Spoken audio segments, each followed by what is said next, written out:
What's the deal, baby? Y'all didn't know it is the big boss, all boss dog. Can't poke through the door. Here to talk this box. I just put up to the gym, you know. Drove here. I was freestyling, you know what I'm saying? Going off the mind one time. Man, we used to do that, man, like, all day, you know what I'm saying? I'm a Texas boy, so, you know, that's what we do. But we used to do that, man.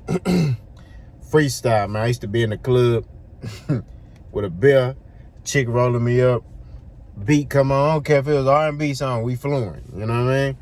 But, you know, that was a long time ago, long time ago. But anyway, here to talk this box of Disrespect Errol Spence Part 5. All right? This not going to be long. Originally, I did make a long video, but then I decided to delete it. You know what I'm saying? It was like, man, let me shorten this shit up. You know? God forgive me. I said I was going to stop cussing. Let me shorten the video up. So, Ugas versus Errol Spence, okay?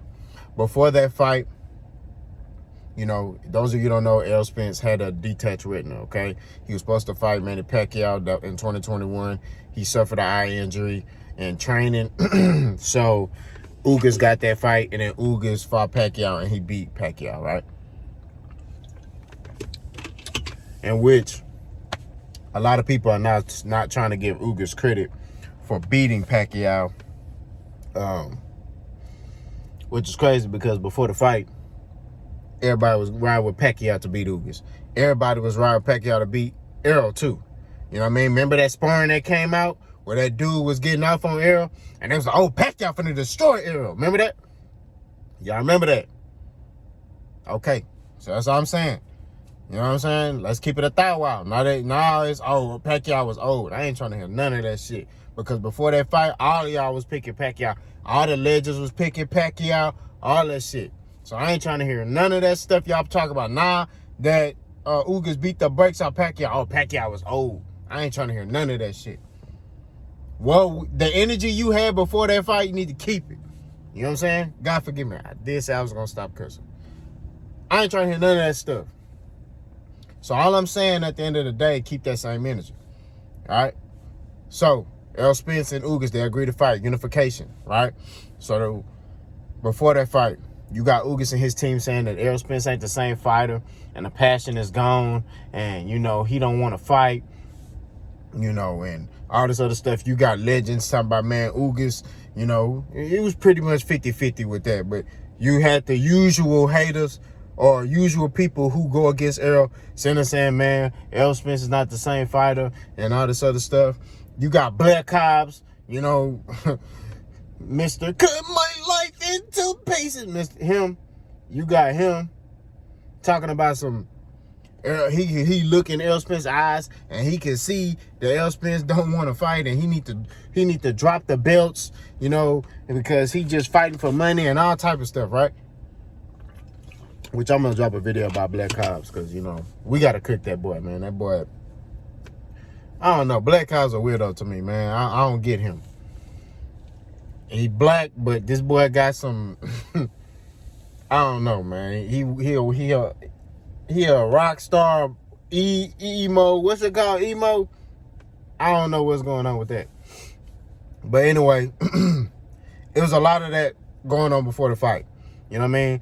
A lot of people disrespecting Errol personally, questioning his desire, questioning, you know, is he still the same fighter and all that stuff. Nothing related to boxing. You know what I mean? They talking about personal stuff. You know, it was people talking about he a drunk and, you know, all this other stuff. Like, they kept bringing that stuff up. Oh, he's a drunk and he this and he that and all this other stuff. And then he get in there with Ugas and, you know, beat the brakes off of Ugas. Surprised a lot of people. Didn't surprise me, but surprised a lot of people. Even Bud and them was looking like, what the fuck? God forgive me. What the world? You know what I'm saying? That's how they was looking. And he showed y'all. It's 3 fights, okay? He done showed y'all. When y'all get to talking that personal stuff, he rise to the occasion. Kell Brook, Mikey Garcia, Ugas. Those 3 fights right there, he showed you. Oh, y'all talking? All right, bet. You know what I'm saying? That's just what it is. And then after the fight, after he beat Ugas, because, you know, Ugas was talking about his eye, then he took Ugas' eye. Then after the fight, oh, man, Errol, you know, Ugas stood in front of Errol. He was there just to get paid. Oh, for real? He was there just to get paid. No, what happened was Ugas felt that power. See, a lot of y'all don't understand the concept of boxing. I'm a power puncher, okay? I've sparred guys that got more skill than me. They do all this fancy stuff and all that. You know what I'm saying? But I got power. So I'm telling you firsthand knowledge from being in that ring. Power disrupts a lot of things if you use it correctly. You throwing that power, you throwing them that jab, or you hit them with a power jab, feint, power jab, doubling up on it, quick power jab. You see what I'm saying? Power jab to the solar plex. That causes damage. A lot of dudes can't take power. You got some dudes that can take power. You know what I mean? And you basically just got to run them into something. But a lot of dudes can't take power, bro. They don't like getting hit like that. You start seeing their will and desire leave their body as they keep fighting you. You know what I'm saying? Like I said, I spar guys that are better than me. My first fight, okay? I don't like talking about myself, but I got to tie this in. My first fight, it was a dude who had more fights than me. I came in there, and from round 1 to round 3, because it was a 3-rounder, round 1 to round 3, I beat him. Why? Because of the power. He didn't like that power. I had him on the ropes. I was backing him up. He was in the center of the ring. Backing him up. We'll get back in the center ring, backing him up with the power. He didn't like the power. He wasn't throwing as much as he wanted to. He couldn't because he didn't like the power. The power was disrupting everything. And that's what Errol do. Okay? Now, when you talk about power, I told y'all there's different levels of power. He don't have one punch knockout power. Where he hits you, he don't have Gervonta Tank Davis or Deontay Wilder power. He has power where if you keep getting hit by that shit, each time it's taking your desire away. And that's what he did with Ugas. That's what he did with Mikey. That's what he did with Kell Brook. You know what I mean? Now, Bud got power too. But Bud's power is he runs you into shots. So it's kind of like your own momentum is running into, you know what I'm saying? That's what happens.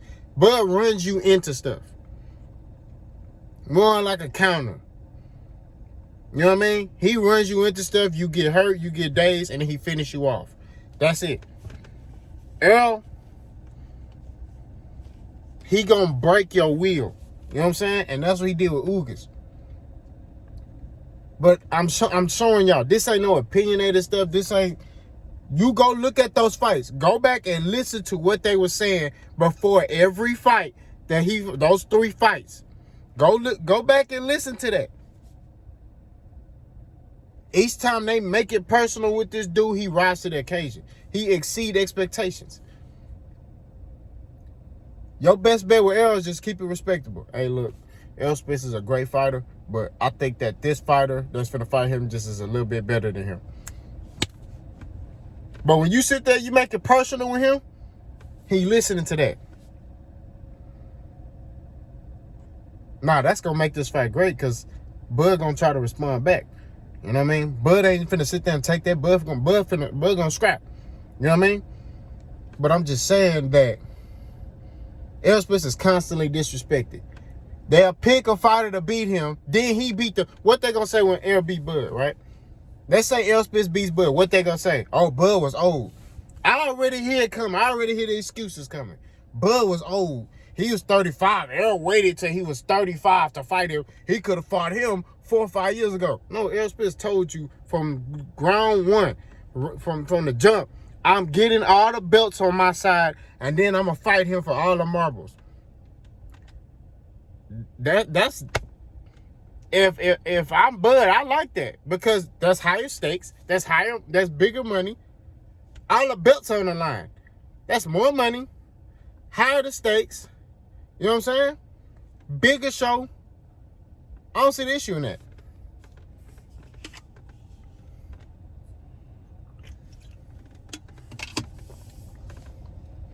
And people are already naming you as the best fighter, pound for pound, right? So why not? If you the best and I'm the best, why not fight for all the belts? Why fight you and then I gotta wait to go fight him because he's tied up in a WBA little round robin thing?